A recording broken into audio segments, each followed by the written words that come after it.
It's so interesting that you and I have known each other for so long, but haven't actually ever met in person until just a few days ago. 2 days ago. Yeah, which is... Yeah, we've talked online, and then we actually physically met for the first time after, 12 years, I think, of talking online. We've just been pen pals, I feel like. Yes. Feels like I just got out of jail. Exactly. It's good to have you back home, Dave. Yeah, just thanks for writing me all those years. You knew I was innocent the whole time. It's just so interesting because you and I have had such similar paths in comedy. You're also somebody who self-produces a lot of things, a lot of projects. You just had one come out called Normal People. Normal World, Oh, yeah. Normal World, Yeah. It's incredible. Thank you. And did you write all of it? How hands-on are you with a project like that? I produced it, so I co-wrote it. I wrote most of it, honestly, and then Matt McClary wrote a lot of it with me. And then I produced it where I helped get the sets. Everybody helped design. It was such a team effort. I just made sure everybody got together and did it. But I like artists. I like working with artists, so I let everybody just do what they did best, and then it just came together. If you just let everybody be free to do what they want to do and make it the best, you get the best product. Yeah. I find that being a tyrant and overlooking things and being too hard, it's pointless. Just let people do what they do best, and you get a good result. It's crazy how that works. Yeah, because this isn't your first, obviously, film project like that. You shot an independent film a few years. Well, it's been a while now, right? 5 or 6. About a decade. Yeah. Oh, wow. Yeah. When we filmed it, that I shot for $7,000. Wow. Yeah, called The King of Detroit. Yeah. It was called The King, but then we had to change the name because Amazon picked it up. And there was already several Elvis documentaries of the same name, so they called it The King of Detroit. But we did it. I mean, we did it for no money. Yeah. And we got a car. We destroyed a house. We were able to pull off a lot of cool things in that one. It's crazy, but I mean, I don't think people really realize what you can do with so little. Again, going back to what you just said, when you hire artists, when you get artists involved who actually are passionate about what they do, who actually give a fuck and want to actually make something cool, it happens. It comes together. Yeah.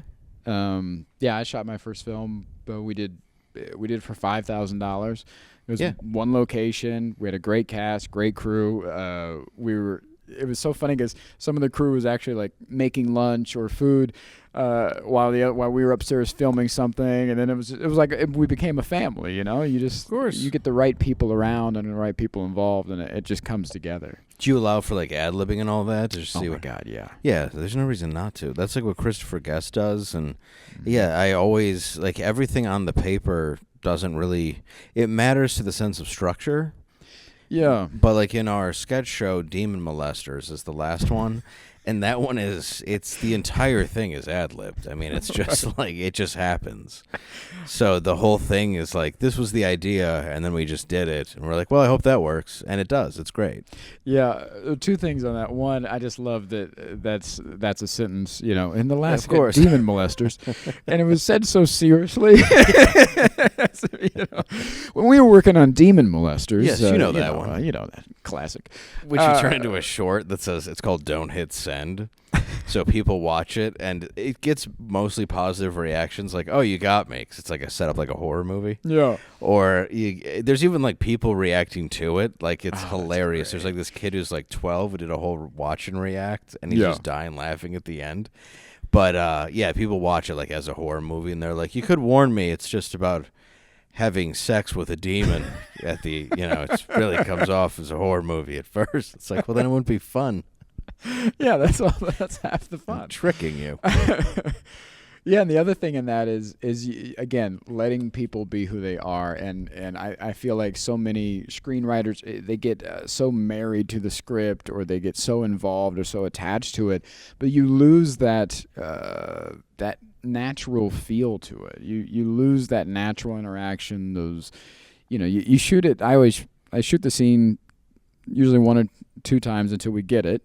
Yeah. And then the 3rd or 4th time, you just go, all right, go with it. Yeah, if you're doing somebody else's lines, that's the thing about being a screenwriter, is you are writing the different characters, but there's always a piece of the writer's voice. You have to have the actor bring out whatever that character is to make it different. Yeah. If that makes sense. So I always do love, I get it when you read an amazing script, and it's I watched Reservoir Dogs the other day, and it works perfectly because it's a Tarantino movie, and every voice is kind of a Tarantino. Right. So you know it's a Tarantino. You know every character is that guy. It's word porn. You know, so you know what you're watching. And I love him. I love him as a filmmaker. But it's not like every character is so amazingly different, you know, than the other one. Yeah. And I love when movies where you can tell the actor is given free range to do whatever they kind of want, because they stand out so much from the other characters. Yeah, I think that's so important. And so, what is that process like for you? Do you do a little powwow before you start filming? Do you do the table reads, or how do you navigate the pre-production? We never did table reads. We kind of we would show up at the last minute. I would try to find sets online of like on random websites. Yeah. And it would be like, will there be nudity? No, whatever. And find like these places and go in, set it up with all our cameras that we had. I bought tons and tons of professional film equipment, and we would just go there, film as quickly as we could, and just do the scene. And if somebody was having, we had a great director for it, but as a producer, the only time I would step in is because I started in acting and film and at Second City, was if they weren't feeling afraid or whatever they needed to do for that scene. I would just kind of explain like how I would do it or how I would feel in that scene. Not that I would be perfect at it myself, but how to get there, like how to get to that range of emotion. And it would end up working, because it's like a lot of times it's just embarrassment and vulnerability that keeps you from acting that way. Yeah. I mean, that's really what you're getting paid for as an actor, is to feel kind of stupid while you're doing something. Yeah, it's very similar to comedy in that way. Yeah, same deal. Yeah. You just have to be willing to embarrass yourself publicly. Yeah. That's basically what we get paid for. Yeah, I mean that is what TikTok is. Isn't that the base model for TikTok? Yeah, it's just you have to be willing to embarrass yourself. Yeah, or your pets. For the world. Right, yeah, exactly. Yeah, that's it. Do you want to do a theater tour or not? Yeah, exactly. That's the deal. That's so interesting. I didn't know that you started at Second City. I didn't know that you were an improv guy. What came first, the stand-up or the improv? Improv. Really? Yeah, right after high school. I just wrapped my 5th year in high school, and it was I guess it was it's either right before or right after 9/11. Perfect time to start comedy. Yeah, it was a great time to be in a big building, and it was right around then, and I started taking some classes. And then I moved to LA for a while. Then I came back to Detroit, and I started doing more classes. And I started taking theater school. And then around 2003, everybody's like, you're such a great writer. When I was at Second City, like, you should try stand-up. And then I just fell in love with stand-up. I really had no aspirations for it. Yeah. But it was just something that I loved. And I just immediately fell in love with it. It's so interesting because I went the opposite way. I started in stand-up when I was 19. Loved it, fell in love with that, and then a few years into it, somebody approached me. They were like, "Oh, you do such good characters on stage. You'd be great at improv." And I was like, "What the fuck is that?" And so I started doing that. Loved doing improv. Did Second City and in Chicago there for a while, and then did UCB out in Los Angeles. That's awesome. It was great. Yeah. And I think improv gets a bad rap, but I always suggest when comics are coming up and they want advice on stand-up or how do I get better, how do I do this or that, I always suggest improv. Even if you don't want to do it, it teaches you how to listen on stage way better. And it teaches you how not to be selfish on stage, which is huge for stand-up in so many different ways, because you're learning how to build. Because in stand-up, we're trained to think of like, the punch. How do I get there with as fast as I can? How do I get to that punch? And improv's the opposite. You're building a world for other people. And so it teaches you to take that time, let things breathe, really squeeze it out. And not for nothing, be comfortable in the silence. Oh, absolutely. And just kind of build a scene and being natural. Yeah. Like, you can say stuff that you didn't even realize was funny, and you're like, oh, okay. You kind of learn that in improv. Yeah. And I say that to people, too, because there used to be that kind of war between improv and stand-up. And it's like, I'm happy to, like, improvise 15 minutes of a set, and I don't care. It's more, I don't know, all comedy is comedy. So the idea that there's like one way to do it and one way, it's wrong. Yeah. And I've never understood that, like, this versus this, you shouldn't do, I've always felt that there's really I've never felt there's a reason to take a stand-up class. I've never felt that. I think your stand-up class is just going on stage. Right. But as far as improv, it makes sense. You go up, you're with other actors, you're learning characters, you're learning, object work, you're doing all these. It's different, it works, and it's fun. Yeah.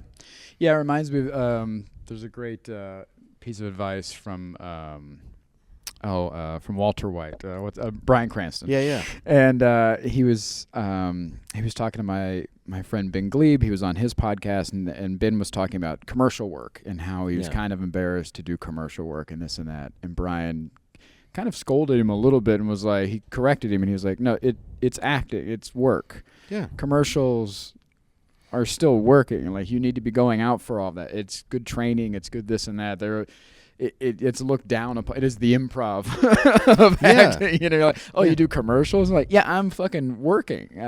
It's still figuring out the craft, figuring out how to be better, and learning new skills that you can apply later in other things. Well, because in the 90s, no good actor would take commercial work, right. And now every A-lister is in like a Mucinex commercial. Like, they don't care anymore. Yeah. It's like what pays. Like, everything's available now. Like, they used to go over to Japan and Ben Stiller would do a Coke commercial. Yeah. And now he's just like, yeah, I drink Coke, whatever. I don't care. Yeah. Doesn't matter. It pays more than movies now.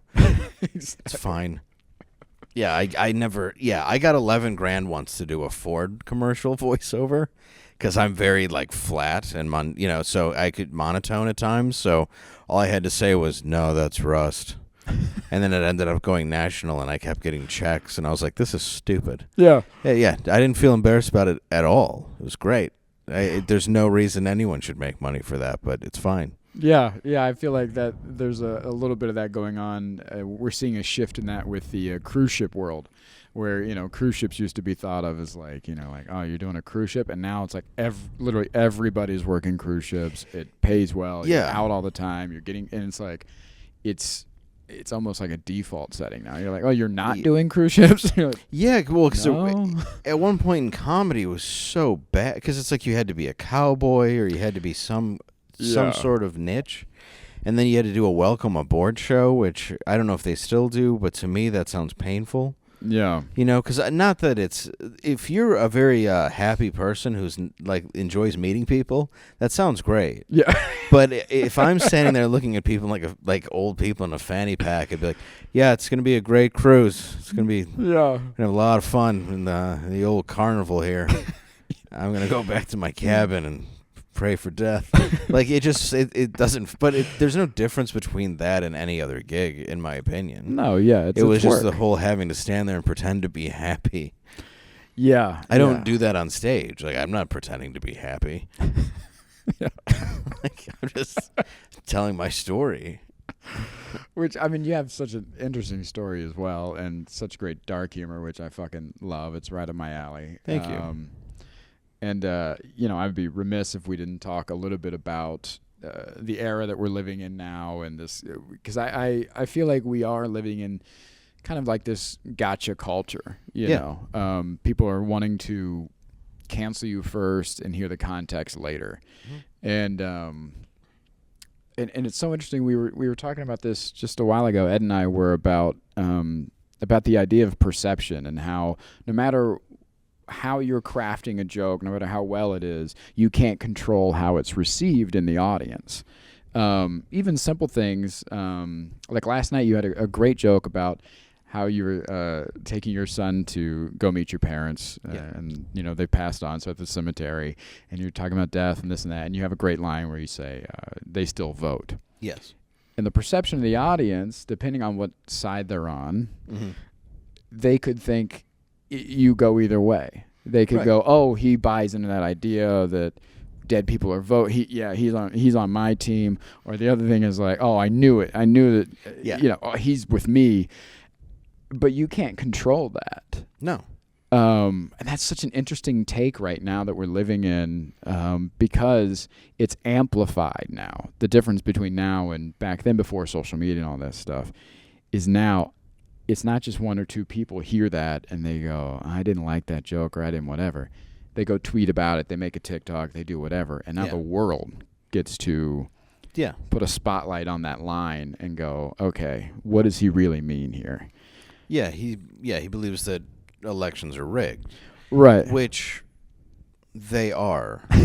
I mean, look, Mark Twain said if voting mattered, they wouldn't let you do it. This is not a new thought. Right, yeah. To anybody. I don't think that the people in power care about us. Oh, no, absolutely not. That's kind of the odd thing is when I first went on the Anthony Cumia and Artie Lange show as the third mic, you're immediately sort of put into this conservative bracket based on that's now what the edgy side is leaning towards in culture, but 20 years ago it would have been the other way. Yeah. It's tough. It's hard to explain, but people didn't like Anthony all of a sudden, even though comics would have, blown a dude just to get onto Opie and Anthony 2 years before. Yeah. But all of a sudden now they're moral and principled because, it's because it's all a lie. It's like you don't necessarily believe that. You're just trying to pretend that now you have this opinion, but 2 years ago you would have gone on the show in a second. It's the same guy. There's no difference. Right. But with that joke, where it comes from is when I ended up on the Crowder show, that ended up being very polarizing to a lot of people. And I went on as a moderate because I have certain views. I don't trust the government. Right. I've talked about that about what had happened to my dad, which was my dad got Agent Orange on Vietnam. He ended up with a massive tumor because of it. I'm blanking on the name of what it is, a soft cell sarcoma. The VA wouldn't take care of it, and the insurance company said it was a pre-existing condition. They wouldn't admit that it came from Agent Orange. So my dad, who was born in Detroit with nothing, became a millionaire, lost everything. And then trying to stay alive, and then my mom killed herself as a result of it. So I don't have any and my dad, when I grew up, we would go to see where Kennedy was shot, stuff like that. So I just was never raised to believe in anything. Right. So when I went to see, when the election happened a few years ago and everybody was claiming stuff, I picked 10 random places of voters in Detroit. And I was like, well, I wonder what really happened, because it was strange that they called Wayne County, Michigan, in Detroit, where I lived at the time, that they were like, okay, well, it's Trump. And I'm not a diehard fan of Trump, but it seemed odd that they called it for a Republican, and then overnight something happened, and the next morning it was just Hillary by a land. It seemed strange. So I picked 10 random places out of a hat, and I went to where they had voted. Not one place had someone living there. Some of the places didn't even exist. One place was a median. Oh, my God. And I just saw it, and I was like, oh, this is legitimately crazy. Yeah. And I saw it with my own eyes, and it wasn't anything that shocked me. I'm sure if they wanted a Republican to win, it would have been the same thing. You know what I mean? Whoever they wanted to win would win. That's bottom line. I don't care if it's a conservative or a Democrat. It's whoever they want to be in office. And so I went to those places. Not one place, though, had a human being living in it. So that joke comes from the very real place of, these are my dead parents, they still vote. So, regardless of how they take it, my intention is 100% true to me. And people cannot believe that. It's fine. I have a record of it, though, because I filmed it. Right. These are the addresses, and here I am. And by the 8th place, I'm like, I'm scared now that I'm doing this. Yeah. I feel like I'm being followed. So, but I don't think there's any surprise there. I mean, there is certainly an elite power and people that are greater than us and can control things, and it's just, I believe that. Well, yeah, I mean, if you look, on either side, right? So you, I used to run this show in L.A. Called We the People, and we would take 2 people from the left, 2 people from the right, and we would try to meet in the middle on topics. Yeah. And I would moderate, and whether it be funny or real, we would just try to get them together. And there'd be a comedian on each side, and then there would be either a journalist or a politician or somebody in the know on the other side. So we actually had somebody that knew what they were fucking talking about. Besides, this guy's also doing dick jokes for a living and being like, let me tell you about the system of, okay. But it was so interesting too. hearing both sides of that on all these trending topics that were going on, whether it was kneeling for the national anthem or gun control or abortion rights or whatever trending was happening at that time. It's all cyclical. It just comes back around every few years. We're like, oh, we're fighting about this again? Oh, of course. But you have hit something where it is whatever they want to happen is going to happen. And we saw that on the Democratic side with, we were like, hey, we'd love to have Bernie Sanders. And they're like, great, you got it. Here's Hillary Clinton. Yeah. And we're like, okay. And I was a Bernie guy. Yeah. And I was like, yeah, Bernie seems good. And they're like, so you mean Hillary? And you're like, no. I don't want the murderer. Yeah. And then we saw that again a few years later. We were like, we'd love to have Bernie Sanders. They're like, we hear you. Here's Joe Biden. Yeah. And we're like, okay, are you not? Maybe we're not. Yeah, I don't know if you're hearing us. And even Kamala was like, he's a huge racist. And it's like, you want to be vice president? She's like, I love him. It's great. We did it, Joe. Good guy. Good guy all around. Did I call him a racist a bunch of times? I forgot I did that. Like, it's such bullshit. And it's in our face. Yeah. How do you serve the public, but you're all loaded? None of you got affected by the lockdowns. None of you lost businesses. Right. Everything kept going business as usual. You tax the hell out of everybody in the country. We all lose, except you guys are always rich and fine. Yeah. It's not a public servant. You just have everything. You have everything. You own us. You're a class that owns us. Yeah. And that's how I feel like about the government. Not to rant about why that joke goes in there, but it's why I hate the right and the left, because I don't feel like the right and the left. The problem is if that ceases to exist and we agree, they don't make any money. Right. They exist to divide us. Yeah. That's it. Well, you and I were talking last night about this idea of how you're not necessarily backing either side. You're backing integrity. You're backing people that you feel are being honest, or at least as honest as, believing in what believing in what they are saying. Yes. You had just done a great interview with Glenn Beck, and we were talking about how gracious he was and how nice he was. Yeah. And I saw the interview, and he was incredibly nice to you and said amazing things about you and all those things. But you walked away from it being like, I liked him because he actually believes what he's saying, and that was important. And yeah, I don't have to. That's the thing we've lost, is I don't have to agree with you to like you. Yeah. I don't know why that's the thing that I really don't understand about comedy, is why would I have to agree with a comedian to find them funny? Like, they could say the most degenerate thing in the world and make me laugh, and I'm not going to leave and go, I really enjoyed that joke that he made. That's part of it. Like, I don't have to agree with what you say to find it humorous. And somehow we've lost that, where it's like, I have to agree with your moral compass to find you funny as a comedian? Why was there a Sam Kinison? Right. Why were there so many comedians that did well at any point, really, throughout history then? You're not supposed to, like, morally agree with certain comedians on stage or any agreement. Even if you're a conservative, you can laugh at Louis Black. It doesn't matter. Yeah. Like, why do we have to have, it's like, I can only listen to somebody who believes exactly, and I need to have all my feelings reinforced. That's how I like my comedy. It's like, why? It's like, why are you such an asshole? Yeah. Like, it makes no sense. It's like, just enjoy what they present and their point of view. Everything doesn't have to be agreed upon. That's fun.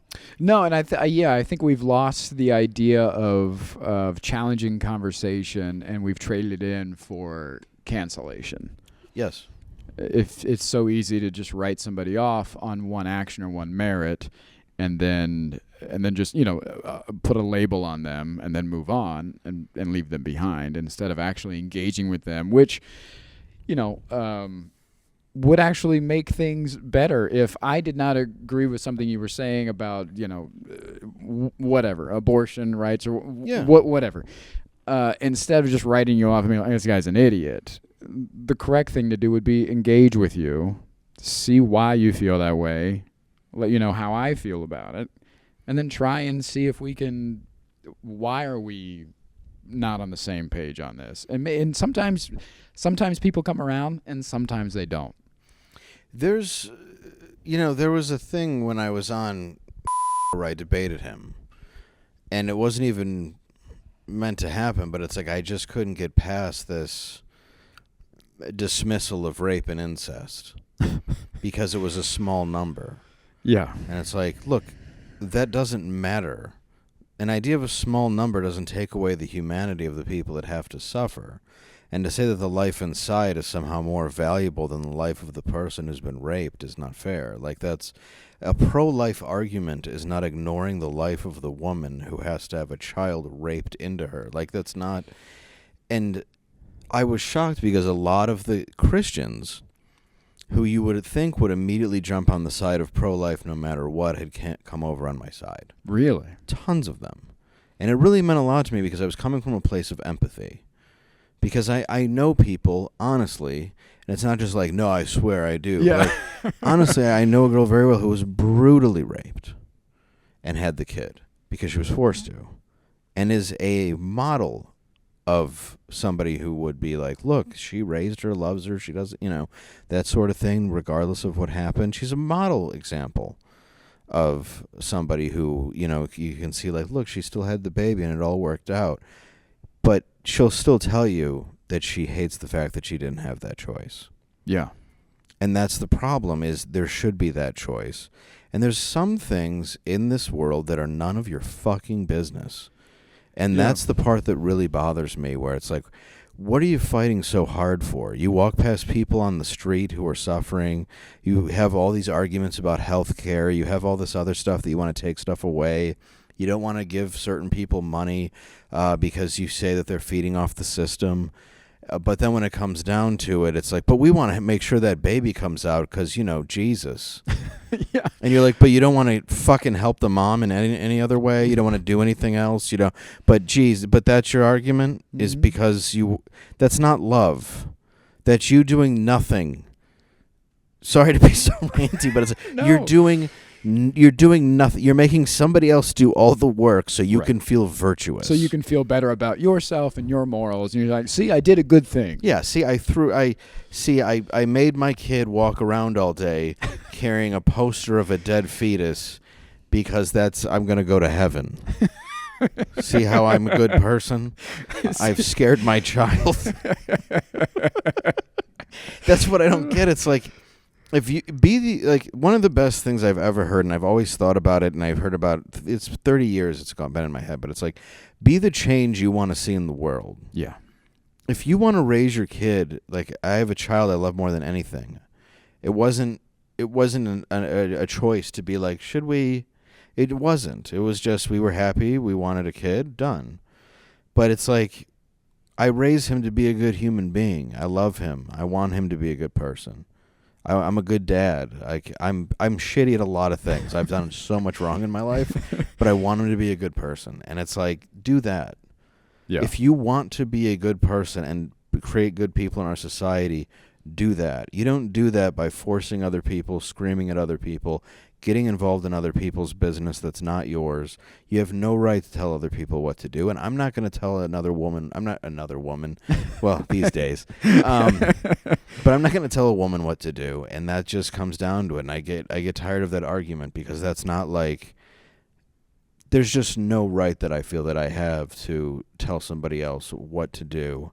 And if something exists for that reason, like, yeah, if you do it all the time, I think you're kind of a dick. I'll admit that. Where it's like, why do you have 19 abortions? Stop it. Like, that's wear condoms. It's a little silly now. But but that's just personal. That's not even like on if you should have the right or not. It's just like, aren't you tired of going in there and being like, it's Jill again? And, can you vacuum this one out of me? I think I don't know. He's either white or Indian. It was a long night. But yeah, it's like, who gives a shit? Like, yeah. I don't know. And regardless of, like, what you say or anything you say and the way that it can be taken out of context, I think one thing we really have gotten away from is empathy and compassion.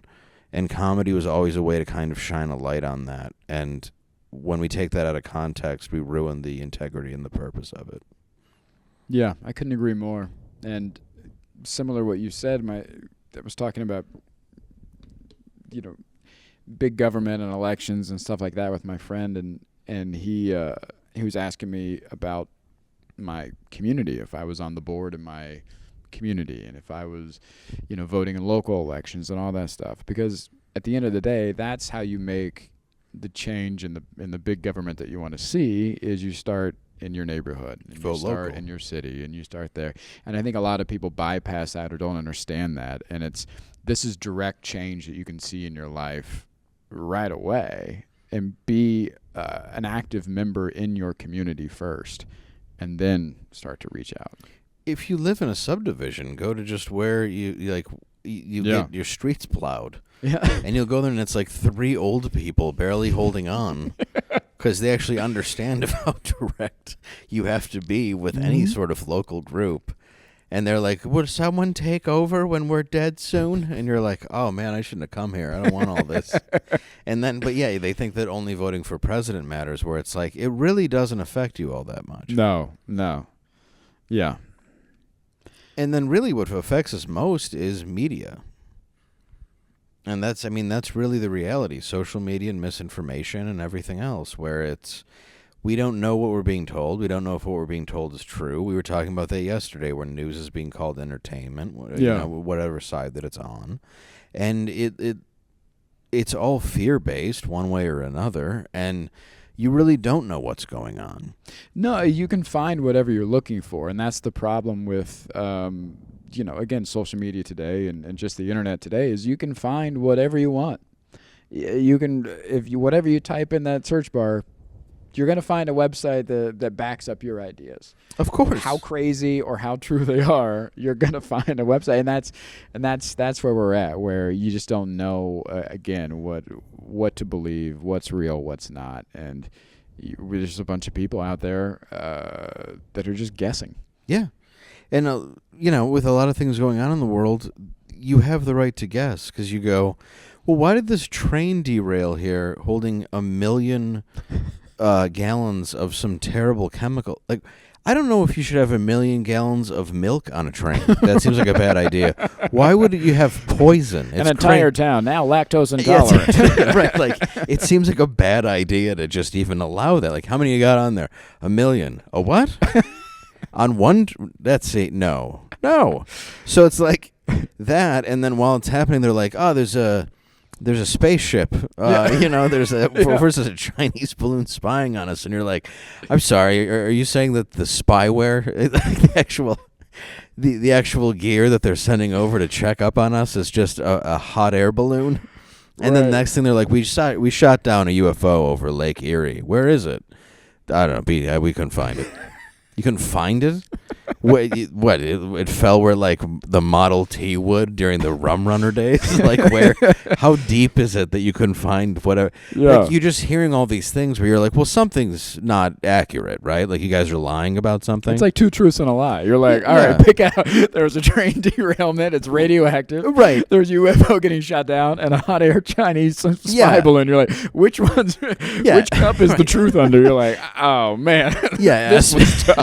Yeah, espionage is just this panda in a golden balloon. Like, oh, that's odd. Oh, yeah, I thought it was more intricate than that. Exactly. Seems like we have phones they could look at any minute, but they're sending over hot air balloons. Like, obviously that's got to be bullshit, and it, like, happens right after the train thing, and you're like, hey, will this cause, like, the problem that the 2,600 gallons did with acid rain? And they're like, what? Look at that. And you're like, oh, shit, let's not talk about this. Like, something's happening, but but we don't really get answers because we're on a media platform that they just change it so quickly. Like, yeah, you're like, Meghan Markle's a bitch. You're like, oh, yeah, right, I forgot about that. What about that? Shut up. Look at her. She's the worst. It's pointless, you know. Yeah. It's like, and we have reporters or people on TikTok and Instagram, and I do believe in freedom of speech and everybody should have a voice, just not all at once. Like, I think that's the mistake, is we let everybody be able to talk at once, and it's a terrible idea. Yeah, bleeding back over into the comedy aspect of that and how easy it is now for people to blow up or gain fame overnight, seemingly through TikTok and YouTube and all these things. How do you feel about that with people that are, now on like doing theater tours who have been, just in their truck ranting about the whatever, and now they're doing a comedy theater tour or something like that? I love when somebody says they're bad, like when they go see him, and you're like, really? Yeah. I'm surprised. The guy in his truck who has a catchphrase that's like, marshmallow, I don't think so. And you're like, wow, I'm shocked he wasn't very good. But it's I guess I don't have a problem with it in the sense of I've known people who have been able to break from it that are good. Like you have like a Ryan Long, and you have people that have gotten attention but he works really, really hard. So you see these people who work really, really hard, and then eventually after many, many years, they're like, oh yeah, you. And then you see people who overnight get it, and it's odd because I think it makes everybody want to do something because it already makes things look easy when you're a good comic. Yeah. And now it just shows you that it can be. Yeah. And really with TikTok, it's a lottery. It's a system. It's a Chinese-owned propaganda machine. That's not a lie. That's just what it is. And it picks you like a lottery, and poof, and you're famous, and that's that. Yeah. So now you're doing a theater tour, and it doesn't really matter if you're good or not. People just kind of want to see you. Yeah, it's becoming, from what I've heard of people that have gone out to see, these specialty acts, it's more about the meet and greet than it is about the actual show or they want to get a picture of it. Yeah. Yeah. And I think it sucks, but it sucks that we're living in a time where I don't feel like it's about the art anymore right now. Yeah. It's not. And I wish it was. Like Ed, who runs the club here, he's secretly right there. Don't tell anybody. But we were talking about that, how, a lot of people are like, well, I like on TikTok how this guy's like, when's your birthday? And she told him his birthday, and it's so funny. And you're like, I wish you were dead. But it's like, but when you do like a nice long piece about your life, people are like, I felt that was like kind of long. Yeah. Yeah, it's a human life. Yeah. It's an experience. They were trying to relate to another human being, and then that person might come up to them after and say how they relate. Art. Yeah. And I just don't know if we're living in a time anymore that appreciates art. I think it will come back as it goes in phases. Yeah, I think it's coming back. I think it's slowly coming back, but I think we've traded that. I think we've traded that uniqueness or that specialty of it for content. How fast can you create it? Are you posting 3 times a day? Are you putting at least one stand-up clip up? Or do you have a podcast? It's even when you're getting to the professional level of like, guys like Bill Burr and Kevin Hart, they put out a special and it's immediately like, when's the next one? Next year? I got to have it now, and it's becoming more of that factory-based system where it's just like, it doesn't matter if it's good or not. It doesn't matter if it's well thought or not. It just matters, are you posting 3 times a day? Are you putting out the content? And I think we've traded that uniqueness for quickness. I agree, and I think timelessness never changes. Because when you look at something that's great, it will never change. If you look at something that's too quick, it will never be remembered. I mean, if you look, it's one thing I do like about Chris Rock, regardless of what people think about his latest special that I liked, you look at every 5 years, every 7 years that he takes to put these things together, and then you go, oh, Bring the Pain, Bigger and Blacker. Like, these are things that are excellent. Yeah. And because the time has been taken to craft them for long periods of time, and you have the wait. And the truth is time's going to keep moving. So if you have that time to wait to put that out, I didn't put out a special for 20 years. Yeah. And finally I was like, I'll just put this out. And it's like I've put up clips online, probably not as much as most people, but I just don't really want to. And I realized that it's not even a lazy thing. It's just I like going out and doing clubs. Yeah. And I've done TV shows. I've done stuff that puts my stuff out there. I guess I just don't feel like I owe people this sudden burst of everything all the time. It's like, these are my ticket links. Come to a show. Yeah, I feel the same way. I don't enjoy playing the game. You know, I'm not going to post 3 times a day. I'm not going to be doing this. I'm not going to be doing that. If you really want to come see me, if you're really missing, my content, here's my tour list. And I've started building these themed shows too, which takes time, and people understand that once it's out. Yes. But until then, it's always like, when's your next special? When's the next thing? When's your next thing? And it's just like, I'm not ready for that. I'm not ready for that. How are you ready for that? Right. It feels desperate, too, where every time there's a news story, you have a bit about it, whether it's you in a room or you in whatever it might be. Like, I don't know. It just doesn't feel authentic to me. It just feels like, hey, me, guys. Yeah. Don't forget about me. Yeah, I'm here. Yeah. Was that good enough? Like, it feels. I just don't ever want to look desperate. I think it's not. I don't know. It's gross. Yeah. Comedy should look somewhat cool and vulnerable, not desperate.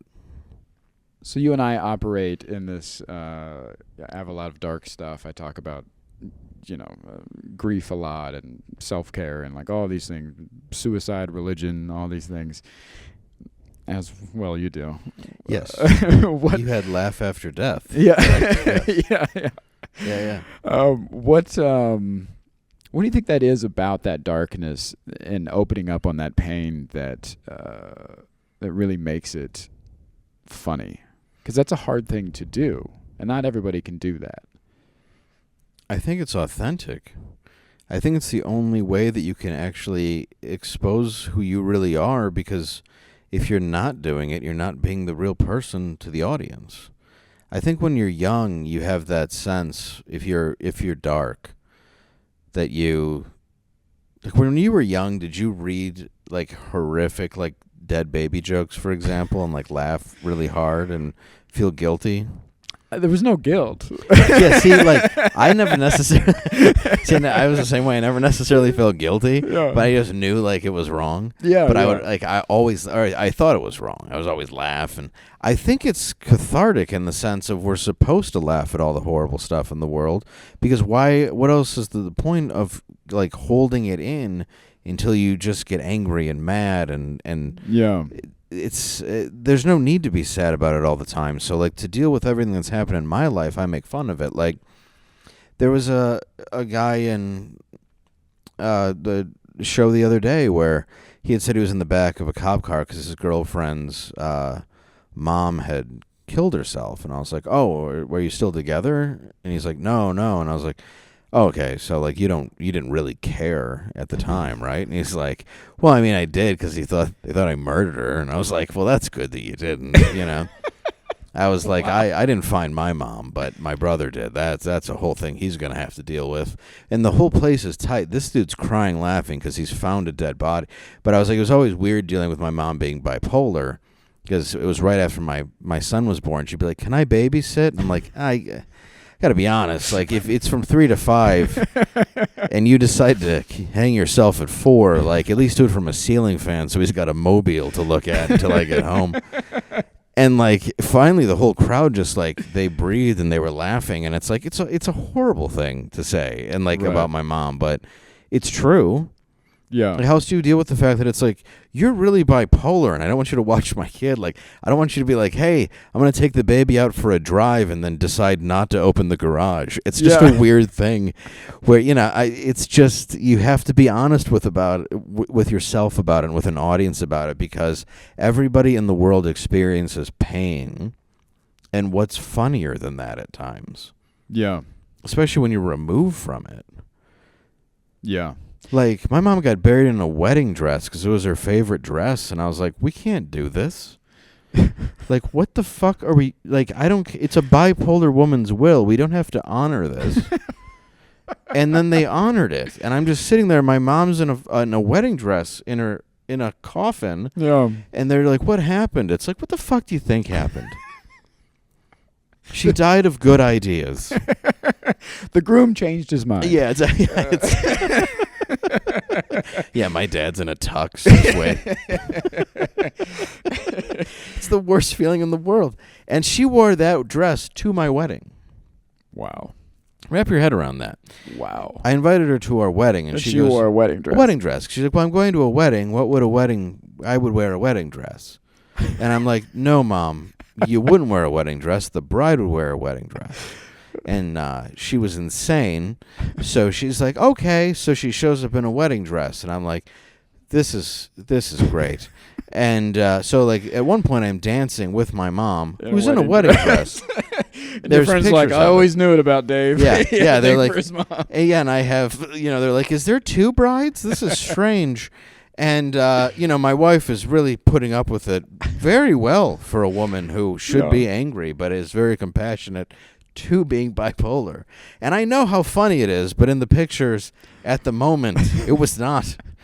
And it's just like it was that dress where it's like she saved her wedding dress, went to her kid's wedding in it, and then got buried in it. I don't like wedding dresses. I'm just not a fan of it. Every time I look at one, I just think of like, oh yeah, my mom who killed herself sure did like those things. But yeah, it's like what she showed up to. And yeah, she's like giving a speech behind me. There's a photo. It's my wife in a wedding dress and my bipolar mom in a wedding dress behind me, and me making the angriest, most confused face you've ever seen on a groom. I don't know why that's not an album cover already. It will be. I mean, that needs to be. I think it's because it's just so hard to talk about still. But I know it's hilarious. But if she decided that night, I would have loaded the gun for her. I started doing this. She did it with pills, though. So I started doing this joke. I would have made the milkshake. What's that? You want Vicodin and Perks? Let me get it for you. A couple strawberries. Healthy. Yeah, I don't want you to completely not enjoy it.